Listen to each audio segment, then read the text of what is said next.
AI is changing fast. And I don't mean smarter phones or better apps. I mean AI that talks like a human, feels like a human, and sometimes feels too human. Right now, AI can chat with you like a friend. It remembers what you say. It comforts you when you're sad. It jokes with you. It listens without judging. And that's powerful. But China is saying something important. They're saying, this is getting too real. So China just released new draft rules for AI. Not final rules yet, but the message is clear. If AI starts acting like a human, it needs human-level rules. These rules focus on AI that shows personality, AI that thinks like a person, AI that talks with emotion through text, voice, images, or video. Basically, AI that feels alive. China is worried about one big thing: emotional attachment. When people start depending on AI for comfort, for friendship, for emotional support, that's where problems can start. So under these rules, AI companies must warn users about overuse. If someone is spending too much time with an AI, the system should notice.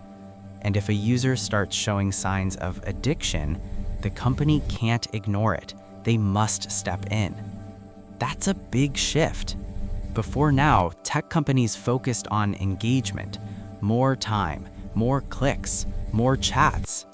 Now, China is saying too much engagement can be dangerous. Another major point is responsibility. AI companies can no longer say it's just software. China wants companies to be responsible from start to finish, from how the AI is designed, to how it talks, to how it handles data, to how it affects people emotionally. If the AI causes harm, the company is accountable. And yes, emotions are now part of regulation.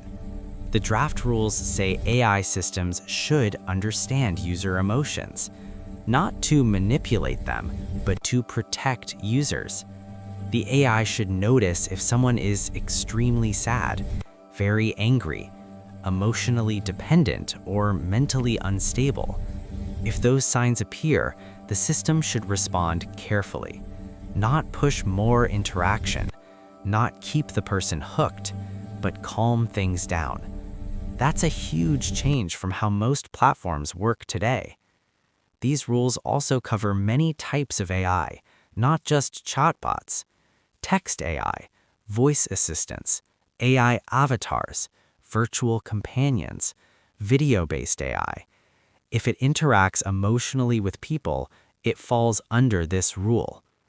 And here's the key thing. China is not banning AI. They are guiding it. They want AI growth, but with limits, with safety, with ethics. This tells us something important about the future. AI is no longer just a tool. It's becoming a presence. People talk to AI late at night. People share secrets with AI. People feel understood by AI. When technology reaches that level, governments pay attention. China is moving early, very early. And whether you like it or not, other countries are watching closely. Because once AI understands emotions, the rules of tech change forever. The question now isn't, can AI feel human? The real question is, how much should it be allowed to?